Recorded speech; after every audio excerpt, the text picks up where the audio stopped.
Hey everybody, Tim here at Rat Daddy Studios. Check it in. Busy week. I'm sorry I haven't posted up anything, but I have been absolutely swamped at my office. Of course, kind of coming down to the last amount of time. Can't take any orders. At least I'm telling people I can't take orders at my office because they're not going to get their glasses until the week of May 19th, which was when I'm planning on going back to work after the surgery. But that hasn't really seemed to slow anybody down from ordering, which makes me feel good. So a lot of my longtime customers coming in and they're saying it's okay. We'll wait until you're well, and we'll get them done anyway. So, but I've been busy anyway, and haven't gotten a lot of modeling time in this week.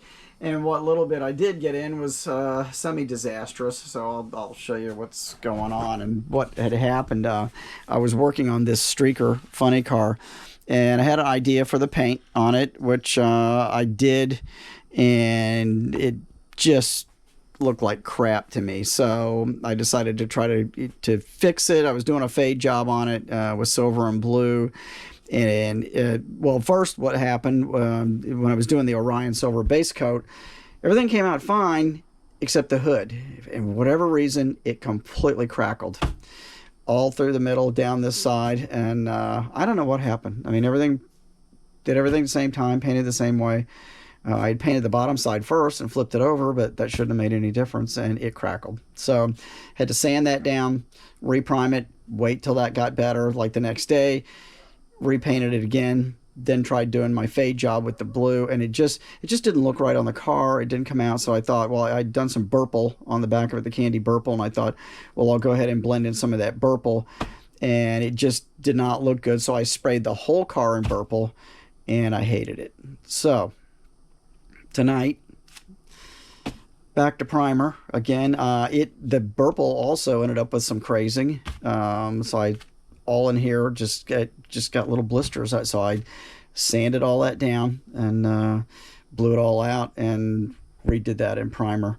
So back to square one on that one. And then this one, the Dino Don body, is coming out fine. I did manage to get enough time to do some sanding and clean up on this. It didn't need a whole lot, but it had some stuff on the edges. I cleaned up, and of course I knocked all the hard lines on top of the fenders and the roof line. I knocked all that down with some 320 and got that nice and smooth. And so I did that tonight. And there's the hood. That scared me. I got to get a little bit more primer on the hood there because I did the bottom side first, so I got to shoot one more coat of that. And working on a couple shift knobs, doing one for my buddy Pat for his hot rod, and I had two of these, and I just decided to go ahead and do them both at the same time. So I drilled these out tonight. I got the pilot hole in there for the shift rod. That's in there, and they didn't really need much cleanup at all. These are from Josh at Van Chase Studios, so you can buy these online and finished, or I think he'll probably sell you unfinished if you buy enough of them. But really cool shifter. Of course, it's like a piston with the skull face. Got the headers. Let me rotate around there. You got some gears on the back of there with the Van Chase logo. It's really just it's a cool one. I like it. So I'm gonna do, instead of doing one, I'm gonna do two. Why do one? So that's pretty much the extent of what I've been able to do. I'm working on the motor for the Mercury. I did get the block painted up. I did it in kind of the Ford blue, and I had a resin cast manifold because I wanted to put the tall injector stacks on that instead of the blower that they give you, because the blower is really not great. I don't know. I just don't like the look of it, and I would really like those tall injector stacks. So I got some of those from Parts by Parks. And these are all parts I picked up a couple of years ago and threw in the box and just kind of forgot about the kit. So I'm glad to drag that back out for the Glory Days drag racing group build. So that's coming along, getting a little bit of work done. I got the valve covers on it today. I had to modify the manifold a little bit because it was actually a Chevy manifold.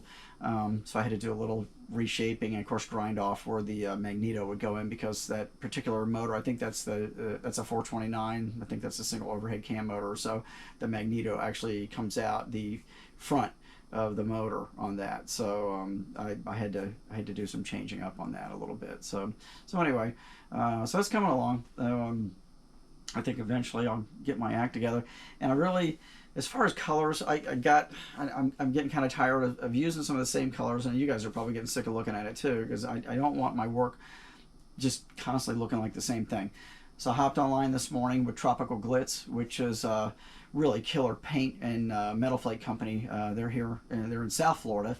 And I have bought stuff from Manny before.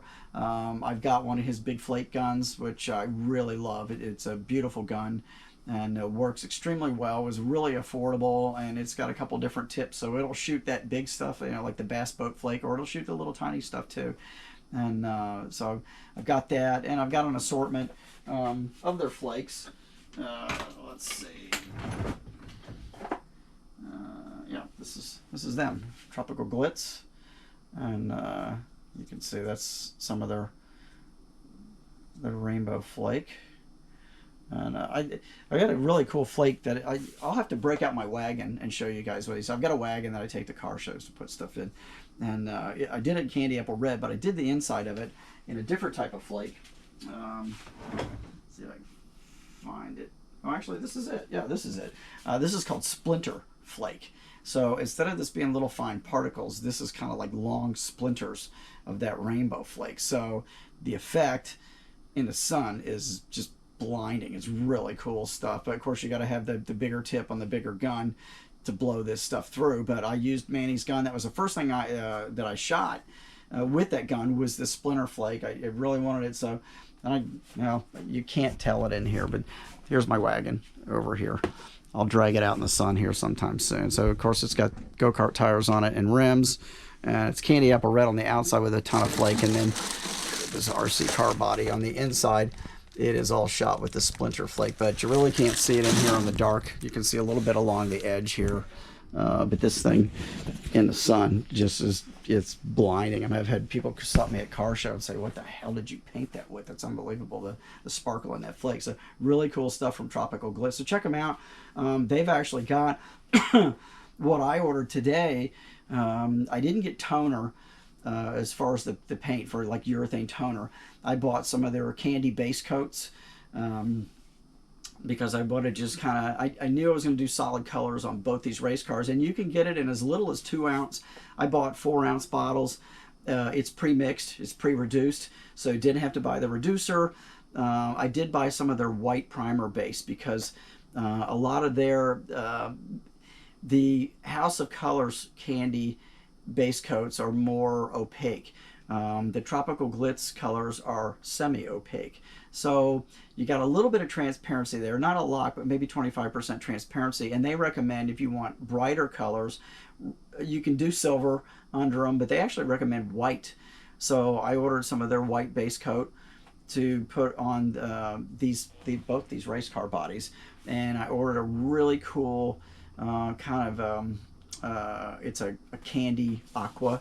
That's what I want to put on the streaker, and then on the Dyno Don car, which I'm not doing as Dyno Don, I bought this really cool, it's apple green, so it's kind of that bright green, like a green apple, but it's a flake, kind of a flake base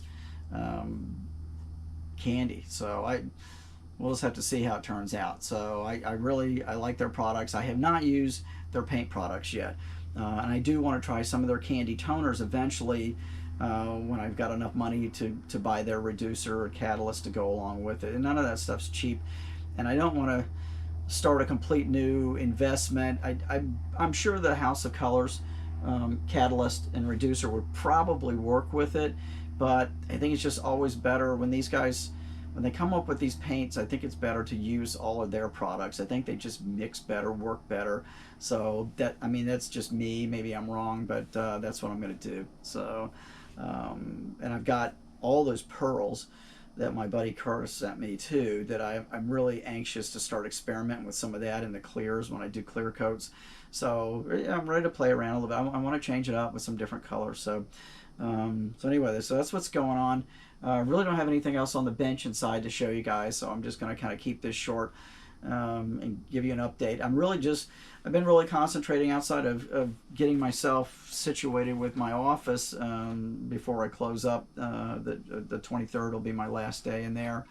I've been just trying to get all my ducks in a row here at home too, and make sure that as stupid as it sounds, I mean, I've had to stock up and on the adult diapers and stuff like that, and I had to buy some baggy shorts that will accommodate that catheter when I've got that. So don't like to talk about that stuff, sorry, but I want to make sure I'm prepared for this. And I've been watching some videos on YouTube which have been really helpful, to be honest with you. Much more explanatory and helpful. Not that I haven't got good information from my doctor's office and my surgeon's office, but a lot more of what to expect from people that have just gone through it. So one guy in particular, he posted like a whole year's worth of videos of what to expect after, post-operative. So that was helpful, kind of put my mind at ease about a lot of things. So I'm just kind of gearing up for it. I'm trying not to worry about it. Hasn't been a problem. Next Friday I go for an EKG. That will be a week before, and that'll be pretty much the last thing other than the day of prep before that. So it's coming. It's going to be here before you know it. I'm 2 weeks from tomorrow. So thank you again for all of you guys that have emailed me or messaged me and wishing me well. I appreciate that. I'm hoping to get through this as quickly as possible. I know there's going to be some pain involved, so you guys might not hear me for a few days after the surgery. You might not be hearing from me. Everybody I've talked to said take the painkiller and sleep as much as you can because it hurts. So I think that's good advice. So that's probably what I'm going to do. So you might not hear me hear from me for a few days until I get past that. So but anyway, thanks for coming by, all you guys. Thanks for all the new subscribers. I really appreciate you guys being here. If you haven't subscribed, do it. Appreciate it. Hit the thumbs up if you like what you see. I hope I have a little more to show you guys. And I was hoping when I had this time down after the surgery that I might be able to use that time to do some more model work, but I'm starting to get the feeling that I'm, at least that first week, that's not going to happen. I'm not going to be on my feet and doing stuff. So right now, of course, I have a lot of stuff to get caught up around here, around the house and stuff in preparation for this, but I'd like to get some stuff airbrushed anyway, so that I can maybe just sit down at the bench and do some assembly work. So that's kind of what I'm gearing up for. So I'm going to be trying to do a little paint work in the evenings out here. I should have the paint from Tropical Glitz probably by this weekend. I think that'll probably be here by Saturday. So kind of getting everything lined up to do a little paint work ahead of time. But we'll see how it goes. I'm just going to play it by ear. That's all I can do and do the best I can. But don't worry, I may be down for a while, but I'm not out. I'll be continuing to build and show you guys what I'm doing. So again, thanks for coming by, and thanks to all you guys that have subscribed and all you new subscribers. Really appreciate having you here. And again, all your many thanks for all your kind thoughts and words and messages to me. It's really appreciated. So it's great to have a lot of support, not only from my family, but all of you guys who are my friends. So thanks again. All right, I will try to get another update. Maybe this weekend. I missed Model Cars and Coffee last Sunday because I was over at my buddy Day Choi's. So I spliced that thing together on Monday, which really wasn't great. I'm sorry. I know there wasn't a whole lot going on there, but I hope a lot of you guys went over and took a look at Day's work. What he's got posted on his YouTube channel is a fraction of what he's got in his collection. He's really good builder and a lot of cool stuff. So I hope you sub to him too and keep an eye on what he's doing, because he's always coming up with something cool. So keep watching. All right, I will see you guys again. Talk to you this weekend. Thanks for coming by.